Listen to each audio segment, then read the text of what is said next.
Hey guys, this is Gaijin Hunter and Master Utsushi. I know, shut up. I'm gonna get down there soon, I promise. I know I'm pretty late, but I'm going to finish up some of my weapon impressions videos for the demo for Monster Hunter Rise. This one I wanted to do on the Greatsword because I'm having great fun with the weapon, despite the fact that I'm not that very good with it, at least without armor skills, stuff like, quick draw, or critical draw, fast sheath, and stuff like that. The weapon still plays really well. And I think more than probably any other weapon, I think that this one benefits the most from regular wire bugs integrated into the combat, because the weapon, as you may know, is a hit and run weapon. You're going to be hitting, quick putting away your weapon, jumping in, doing like a charge slash, quick getting out. And of course we've got some new arts which I'll cover, which will help you put away your weapon and increase your attack power. So being able to do just regular wire bug attacks with this thing is really powerful. So the first one you may have noticed I just did there is if you're hanging in the air, if you hold X, you'll do a charged shot. Now you don't want to do it from the hanging, you want to do it from an actual wire bug here, like so. You will jump up from the momentum, which will help you to time it out to get that level 3 charge, and you can even do it in another direction. So let's say I want to, I jump forward and I want to do a charge shot behind me. I can also reposition like that. It is really wonderful. The other thing we can do is press the ZR button. We can do this anytime we're in the air. It doesn't have to be from a wire bug, mind you.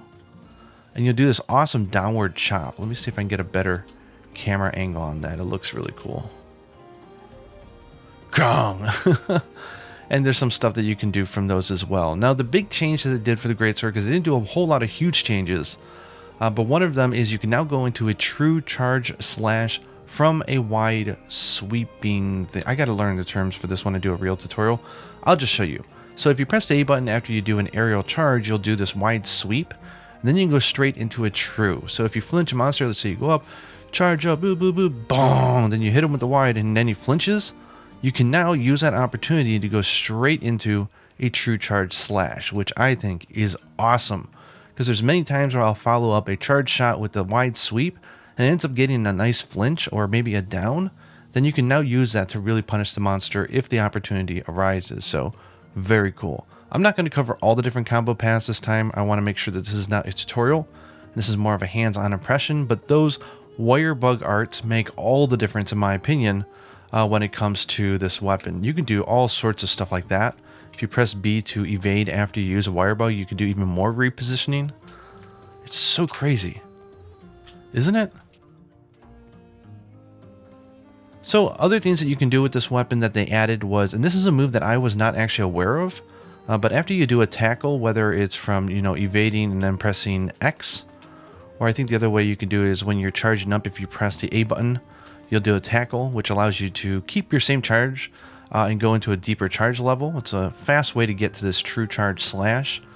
Anytime if you do the tackle, if you think you don't have a lot of opening, like you're not going to be able to pull off a charged attack, what you can do, so let me show you this. So I'm over here, is press the A button, and you'll do this like kind of cool little side swipe thing.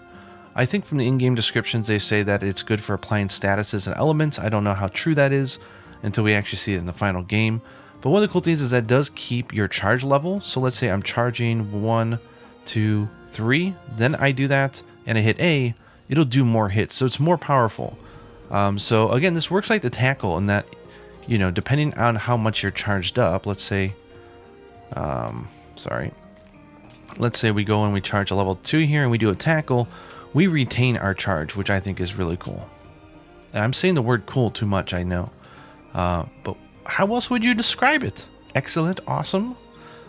So those are the big moves, the big changes. Yes, you can still do the kick. I was kind of curious about that. So you can do a tick into a tackle and then go straight into a strong charge and stuff like that. So there's a lot of routes to go to your true charge slash. I think the idea this time around is less about abusing that move, but really utilizing all your different charge attacks whenever it's most appropriate. For different ways to get into the true, though, for those who are really wondering, you have again that aerial one. From here you can do the wide slash, then you can hold back and hit X to go into it. Ooh yeah! Or we can do tackles. You can tackle in and go over like this. It's another way to get in there. We, of course, can do the traditional full charge, which is 1, 2, 3, hit him, hold back into a strong charge, and then hold back into another charge. Like, I don't know when you'd actually have the time to do this, but if you do, that's a lot of damage. So that's pretty much the weapon, I think, how it generally performs. Now, the Silkbind attacks are interesting. The first one, if you hold down ZL and you press X, you do this like huge leap forward. This is going to take a lot of getting used to. I find it very difficult to use myself. When you vault forward, if you hit the monster and you connect, you'll jump up in the air, and then you can do a stronger version of either the aerial charge or that ZR, that downward thrust. You can do a more powerful version, which is great and all, but honestly, if you can just do these things normally for just no wire bug or just one wire bug, I don't really see where you'd want to use both of these things just to do this move, which you may indeed whiff on. Another reason why you may not want to use that move is because the other Silkbind attack is so good. So at any time you hold ZL and you press A, dring, you'll quickly power up for the next 20 seconds. So even like your next hits, your next combo, they're all powered up. So that's much better than the one we had in Generations. We do a lot of damage there. And it's just really great for getting out of the way. It's got some iframes, I believe. And it puts your weapon away automatically. So this is a skill that you're going to be using over and over with the weapon.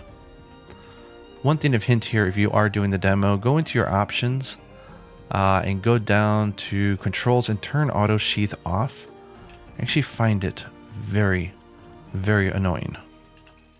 Okay, in the tutorial mission for Wyvern mounting and Wyvern riding, it's actually really bad for demoing off aerial moves, because if you accidentally do some, you'll end up mounting the Arzuros and going to the next stage of the tutorial. So I'm going to go ahead and go into a quest here and show you off just some of the moves that the Greatsword can do.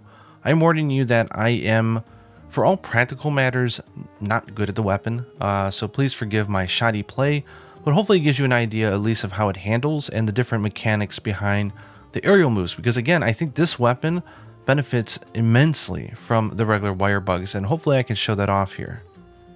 Show you off that aerials hits here. Go down with the with the slam right there. So yeah, got the mount. I should have charged up and hit him, but who cares? Well, let's see if I can show off the true charge slash against the monster. If you do hit a weak spot for the initial hit, you will do more damage. But for someone like me, it does require me to actually hit the monster, which might prove a little difficult. Let's see if I can pull it off.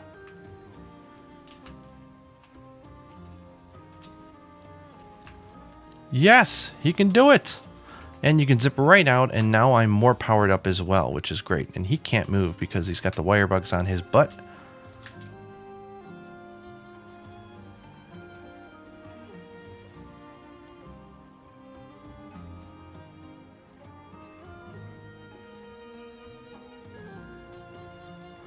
Boom. I got really lucky with that hit there.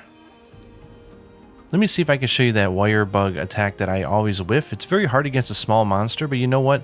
Not every monster in the game is huge. So it's actually a really important point, I think. Here we go. He's tired. So you see 126. I mean, it does mounting damage, but so does like everything in this game.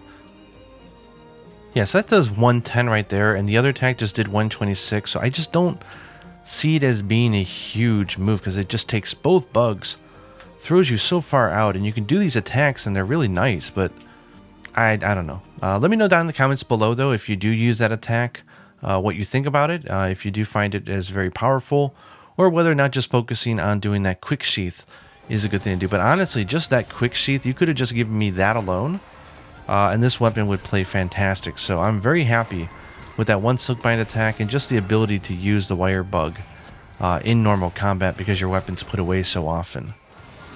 Anyways, I apologize for the lack of demo footage here. I'm just getting a little burnt out probably from playing this demo too much, so I'm playing a little too recklessly, if that makes any sense. But the weapon is wonderful, and I hope you guys check it out. Hope you guys enjoyed this video, and until next time, happy hunting.